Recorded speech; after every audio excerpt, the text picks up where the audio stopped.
সৈয়দ নজরুল ইসলাম সাহেব মৃত্যুর আগ মুহূর্ত পর্যন্ত জাতির পিতা বঙ্গবন্ধুর প্রতি অবিচল আস্থা এবং বিশ্বাস রেখে গেছেন।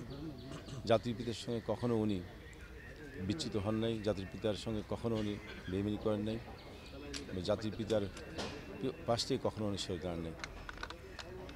আমরা এটাও জানি যে 1975 সালের 15 আগস্টে জাতির পিতা হত্যার পর যখন ক্যাবিনেট ফর্ম হয়, তখন সৈয়দ নজরুল ইসলাম সাহেবের কাছে টেলিফোন করা হয়েছিল ক্যাবিনেটে যোগদান করার জন্য। উনি বলেছিলেন যে এটা হবে আমার লাশের উপর দিয়ে, ওভার মাই ডেড বডি। যে সেই সৈয়দ নজরুল ইসলাম সাহেবের ছেলে ছিলেন সৈয়দ আশরাফুল ইসলাম। তিনি তার রাজনৈতিক জীবনে আমাদের মাননীয় সভানেত্রী জননেত্রী শেখ হাসিনার প্রতি অবিচল আস্থা এবং বিশ্বাস রেখেছেন। আশরাফ সাহেব আমাদের মাঝে নাই, তিনি চলে গেছেন। আমি সর্বপ্রথম তার বিদেহী আত্মার মাগফিরাত কামনা করি। তিনি একজন ভালো মানুষ ছিলেন, সাদা মনের লোক ছিলেন। আর সবচেয়ে বড় জিনিসটা হলো কারোর সাথে তিনি কখনো খারাপ ব্যবহার করতেন না, সবার সাথেই তার ব্যবহার ছিল অমায়িক। তিনি একজন ত্যাগী, আদর্শবান এবং বঙ্গবন্ধু আদর্শে বিশ্বাসী একজন রাজনৈতিক নেতা ছিলেন। ছাত্র জীবনে তিনি ৭১ মুক্তিযুদ্ধের সময়, তখন তার বয়স খুব একটা বেশি না, ১৬-১৭ বছর বয়স। তখন সেই মুক্তিযুদ্ধে তিনি অংশগ্রহণ করেন মুজিব বাহিনীর সদস্য হিসাবে। তখন কনিষ্ঠ ৩ জনই আপনার যুবক বিশেষত রাজনৈতিক পরিবারে অংশগ্রহণ করছিল। তার ভিতরে একজন হল আশরাফ, আর শেখ জামার, আমার ছোটো ভাই শেখ মারুফ, এরা ৩ যে সেই সময় মুক্তিযুদ্ধে অংশগ্রহণ করে। তারপর বঙ্গবন্ধু হত্যার পর সমস্ত আওয়ামী লীগের রাজনীতিতে এবং বঙ্গবন্ধু বা স্বাধীনতা সপক্ষে রাজনীতির উপর তো মারাত্মক আঘাত আসে। তখন তিনি বঙ্গবন্ধু হত্যার পর ঢাকা থেকে তিনি লন্ডনে চলে যান। সেখানেতেও তিনি এই বঙ্গবন্ধু আদর্শ, বঙ্গবন্ধু হত্যা বিচার, জেল হত্যাও তো হয়ে যায়, তার বাপকেও মেরে ফেলে, 4 নেতাকে মেরে ফেলে। নজরুল ইসলাম সাহেবের আপনার মনসুর আলী, কামরুজ্জামান, তারপর আমাদের যে সৈয়দ নজরুল ইসলাম, তাজউদ্দিন, মনসুর আলী, কামরুজ্জামান, এই 4 নেতাকে মেরে ফেলে নজরুল ইসলাম সাহেব ওনার পিতা ছিলেন। তখন এখান থেকে তিনি লন্ডনে চলে যান। লন্ডনে যাওয়ার পর সেখানে আবার আওয়ামী লীগের সুসংগঠিত করে ওখানে কাজ করতেছিলেন।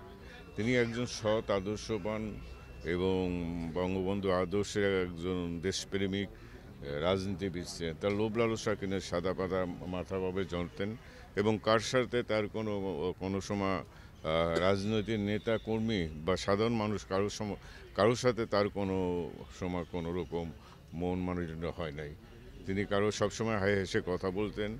আজকে তার মৃত্যু জাতি একজন বড় মাপের নেতাকে হারালো এবং কিশোরগঞ্জবাসী হারালো তাদের অত্যন্ত আপন জন। আমরা শোকাহত, গোটা আওয়ামী লীগ পরিবারে আজকে শোকের ছায়া। এবং একজন সজ্জন, একজন ভালো মানুষ, বিনয়ী এবং একজন পরিচ্ছন্ন পলিটিশিয়ান হিসেবে সর্বমহলেই তার একটা সুনাম ছিল। আমাদের দলের সীমানা পেরিয়ে আমরা আগামীকাল তার লাশ আসবে। তিনি আরও অনেক দিন আমাদের পার্টিকে সার্ভিস দিতে পারতেন। পর দুঃসময়ে লন্ডনে আমাদের নেত্রী দেশরত্ন শেখ হাসিনা এবং বঙ্গবন্ধু আরেক সুযোগ্য কন্যা শেখ রেহানা, তাদের সঙ্গে সৈয়দ আশরাফ সে দুঃসময়ের দিনগুলো কাটিয়েছেন। আমাদের পার্টির জন্য পরপর 2বার তিনি সাধারণ সম্পাদক ছিলেন এবং দুঃসময়ে পার্টির হাল ধরেছিলেন শক্ত হাতে, দলকে সংগঠিত করেছেন সীমাহীন গভীর কমিটমেন্ট নিয়ে। তার মৃত্যুতে আমাদের যে ক্ষতি হলো সহজে পূরণ হওয়ার মতো নয়। আমরা তাকে স্মরণ করি। ক্যাবিনেটের বিষয়টা সম্পূর্ণরূপে তার বিষয়, প্রাইম মিনিস্টারের এরিয়া এটা, এর বাইরে এখানে অন্য কারো অনুপ্রবেশের সুযোগ নেই। তিনি জানেন মন্ত্রিসভার সাইজ কেমন হবে, কারা থাকবেন কারা বাদ যাবেন, এ ব্যাপারে চূড়ান্ত সিদ্ধান্ত নেওয়ার মালিক হচ্ছেন প্রধানমন্ত্রী নিজে। কাজেই এখানে আমরা কিছু না বলাই সমীচীন।